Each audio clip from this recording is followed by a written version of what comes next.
মাংস 350 এইখানে পেঁয়াজ ছোলা হচ্ছে 430 এই দেখো সব আমাদের সব দেখো আর্টিস্টরা সব পাকা আর্টিস্ট। এখানে ফ্রাইড রাইসও হয়ে গেছে। আজকে বিশাল বড় পিকনিকের আয়োজন হচ্ছে রাজস্থানের, তো বিশাল বড় পিকনিকের আয়োজন হচ্ছে। এই যে ডাক্তারবাবু নিচে বসে আছেন, দেখি ডাক্তারবাবু কোথায়। বাবু ও ডাক্তার, হ্যাঁ হ্যাঁ ও ডাক্তার, সেই গানটা গাইতে হবে। লাড্ডু কে আনছে? এখানকার লাড্ডু? হ্যাঁ বাহ, বেসন লাড্ডু। হ্যাঁ রাজস্থানের ফেমাস লাড্ডু बेसन का लड्डू है। বহুদিন পর রাজস্থানে আসলাম ভাইয়ের বাড়ি, কাকার ছেলের বাড়িতে। আর এখানে ও ডাক্তারি করে বহুদিন ধরে, প্রায় দীর্ঘ 25 বছর ধরে ডাক্তারি করছে এবং আমাকে 25 বছর ধরে ডাকছে, দাদা আয় একবার দেখে যা, কোন জায়গায় থাকি একবার দেখে যা। কিন্তু আমার সময়ও হয় না, সুযোগও হয় না।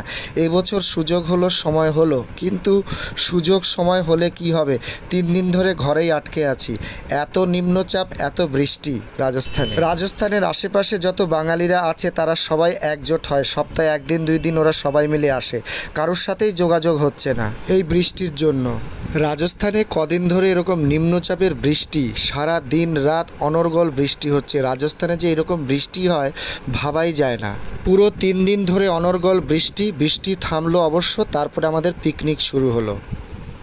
রান্না হয়ে গেছে, দেখো হাবাতে বাঙালি পরিবার এখন হাবাতে করবে, হাবাতে এখন সবাই হাবাতেরা সব বসে গেছে, সব গেলবে, গেলনের পালা।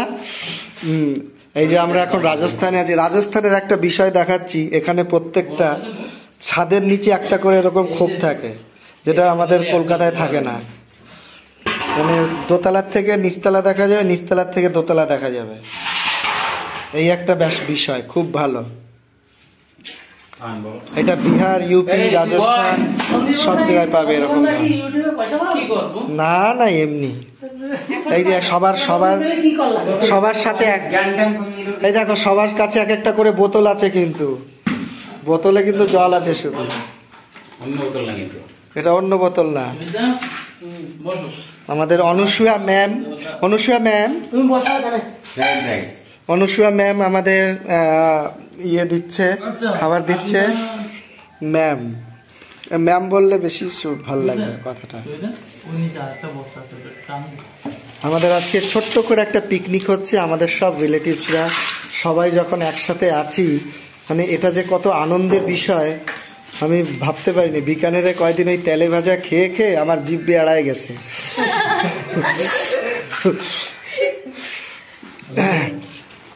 আশু ভাই কোথায় বসবে? এটা কি বলে, ফ্রাইড রাইস? ডাইস না রাইস? রাইস, হ্যাঁ ডাইস।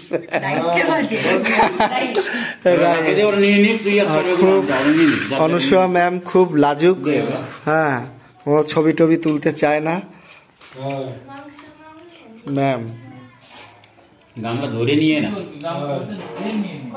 খাবার এখনো হজম হয়নি, এতগুলো ভাত এখনো হজম হয়নি। খুবই ভালো লাগলো বন্ধুদের সাথে, আত্মীয়দের সাথে বহুদিন পর দেখা করে, এবং সুন্দর একটা পিকনিকও হয়ে গেল, খাওয়া দাওয়া হলো, আনন্দ ফুর্তি হলো। এবার আমাদের কলকাতা যাওয়ার পালা।